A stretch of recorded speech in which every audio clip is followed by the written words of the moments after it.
గరుడవేగ చాలా పెద్ద హిట్ అయింది. నిజంగా ఎక్కడో ఎక్కడో అధపాతాళంకి వెళ్ళిపోయామో మనం మళ్ళీ we be able to make it back, మళ్ళీ రెగ్యులర్ స్ట్రీమ్లోకి మనం రాగలుగుతామా అని ఎన్నో భయాలు. అంటే ఆ భయాన్ని ఎట్లా చెప్పలేం. డబ్బులు సంపాదించవచ్చు, మన వెనక ఎన్ని కోట్ల ఆస్తులు ఉండొచ్చు, కానీ కెరియర్ కానీ సక్సెస్ కానీ ఎవరం కొనుక్కోలేం. సో అది మళ్ళీ మనకు వస్తుందా అన్నప్పుడు ప్రవీణ్ సత్తారు డెడే మ్యాజిక్. గరుడవేగ నిజంగా అంటే ఈరోజు one of the top films.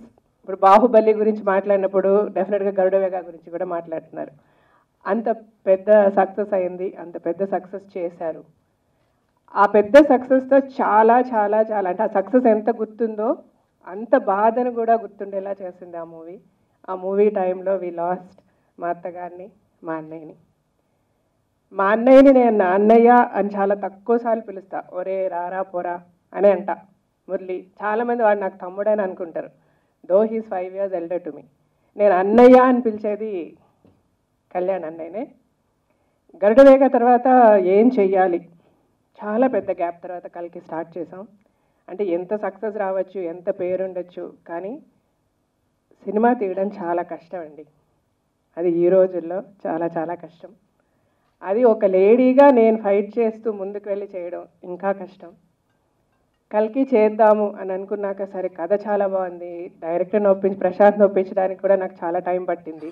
ఆబ్వియస్గా తను అని ఒక మూవీ చేశాడు. తన నెక్స్ట్ ఫిల్మ్ మేబీ తనకి చాలా థాట్స్, ఇప్పుడు యంగ్స్టర్స్, యంగ్ హీరోస్ ఇలా చాలామంది చాలా ఆఫర్స్ వచ్చాయి. తను కూడా ఏది చూస్ చేసుకోవాలని తనకి ఒక కన్ఫ్యూజన్ ఉండింది. నాకు కల్కి స్టోరీ ఫస్ట్ తీసుకున్నాం తన దగ్గర నుంచి. తను స్క్రీన్ ప్లే చేశాడు, డైలాగ్స్ చేశాడు, అంతే చేశాడు. నాతో నేను ఫస్ట్ సబ్జెక్ట్ చేస్తాను మ్యామ్, తర్వాత డైరెక్షన్ గురించి మాట్లాడదాం. తర్వాత సబ్జెక్ట్ అంతా రెడీ అయ్యాక ప్రశాంత్ నువ్వే డైరెక్ట్ చేస్తే బాగుంటుంది. బట్ అప్పుడు హీ హ్యాడ్ సమ్ ఆఫర్స్, అది చేయాలా ఇది చేయాలా, then it took some time. దానికి ఒక 3-4 months అయింది. ఆ తర్వాత ఫైనల్గా వన్ డే ప్రశాంత్ నేను చేస్తాను. సో దట్ ఐ ఫెల్ట్ అప్ప నైస్ ప్రశాంత్ ఈస్ డూయింగ్. అంటే ప్రవీణ్ సత్తారు డైరెక్షన్లో గరుడవేగ చేసిన తర్వాత నెక్స్ట్ ఏం చేయాలంటే లైక్ ఇట్ వాజ్ బ్లాంక్. మళ్ళీ ఎవరితో చేయాలి? పెద్ద టాప్ డైరెక్టర్స్ ఎంతమంది ఉన్నా కూడా ఎవరికి వాళ్ళ మూవీస్ ఉంటాయి, ఎవరు మనకి చెయ్యరు వచ్చి. ఎలా అనుకున్నప్పుడు when Prashanth said yes, I felt చాలా అంటే ఫస్ట్ స్టెప్ ఆఫ్ సక్సెస్ అనిపించింది. ఆ తర్వాత ఆ మూవీ గురించి అంతా డిస్కస్ చేసుకొని బడ్జెట్లు అంతా వేసుకున్నాక అయ్యో ఇంత బడ్జెట్ అవుతుందే, ఇప్పుడు దీన్ని మనం ఎలా చేయగలుగుతానా లేదా, ఎట్లాగా ఫినాన్స్ రెడీ చేసుకోవాలి, ఇలాగంతా నేను చాలా టెన్షన్ అయిపోతున్నప్పుడు కళ్యాణ్ నేను రెగ్యులర్గా మాట్లాడుతుంటే ఎప్పుడు కష్టం వచ్చినా నష్టం వచ్చినా అన్నయ్యకి ఫోన్ చేస్తుంటా. అట్లా చేస్తే ఏం చేస్తున్నావు అన్నాడు. ఇట్లా కల్కి అని అనుకున్నావు అన్నయ్య, అట్లాగే అబ్బాయి డైరెక్ట్ అది ఇదంటే సరే చాలు, నువ్వు పోగొట్టింది చాలు, నీ జీవితంలో నువ్వు సంపాదించింది నేను చూడలే, ఇప్పుడు పిల్లలు పెద్దవాళ్ళు అవుతున్నారు, చాలా సీరియస్గా ఆలోచించాలి నువ్వు. ఈ సినిమా ఏదో నేను చేస్తా, నువ్వు వెనకుండా అన్నీ చూసి పెట్టి చాలు, ₹1 నీకు సంపాదించడానికి ట్రై చేస్తాను నేను అని అన్నాడు.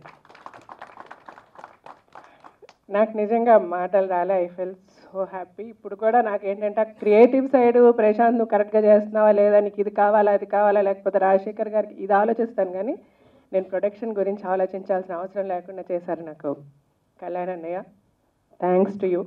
ఈరోజు కల్కి జరుగుతుందంటే తన వల్లే జరుగుతుంది. అంటే తను అన్నాడు తను బిగినింగ్ స్టేజ్లో నేను చేశాను అని, దట్ ఈజ్ నథింగ్. ఇప్పుడున్న స్టేజ్లో, ఇప్పుడున్న సిచ్యువేషన్లో, ఇప్పుడున్న సినారియాలో సినిమా తీయడం ఎంత కష్టం, సినిమా తీసిన తర్వాత దాన్ని రిలీజ్ చేయడం అనేది ఒక దానికి మాటలు లేవు, అంత భయంకరమైన కష్టం అయిపోయింది. రిలీజ్ అయిన తర్వాత డబ్బులు రావడం అన్నది, మనకు రావాల్సిన డబ్బులు మనకి తెచ్చుకోవడానికి కూడా ఎన్ని కష్టాలు పడాల్సి వస్తుందో దానికి మాటలు లేవు. దాని గురించి ఒక పెద్ద బుక్కే రాయాలి. సో బట్ ఈ మూవీలో నేను చాలా కాన్ఫిడెంట్గా ఉన్నాను. సినిమా అనుకున్న టైంకి అవుతుంది, అనుకున్న టైంకి రిలీజ్ అవుతుంది, అనుకున్నట్టు డబ్బులు వస్తాయి, ఎందుకంటే కళ్యాణ్ అన్నీ ఉన్నాడు. I'm so thankful. ప్రశాంత్ గురించి ఇంకా నేను చెప్పాల్సిన అవసరం లేదు. He's a great technician. నేను ఎప్పుడు ప్రవీణ్ సతారు గారి గురించి అనేదాన్ని, he eat cinema, he sleep cinema, he drink cinema అని మన క్రికెట్ గురించి అంటున్నట్టు ప్రవీణ్ అంతే 24 hours సినిమా తనకని. ద సేమ్ జాన్రా తను ప్రా అని స్టార్ట్ అయ్యింది. తినని నేను ప్రవీణ్ అంటుంటాను, తనని ప్రశాంత్ అంటుంటా. అంత వీళ్ళిద్దరూ లైక్ యూనో దే రియల్లీ నాకు చాలా చోట్ల ఇద్దరు ఒకేలా అనిపిస్తారు. అంత హార్డ్ వర్కింగ్. సినిమా తప్ప తనకేం తెలియదు.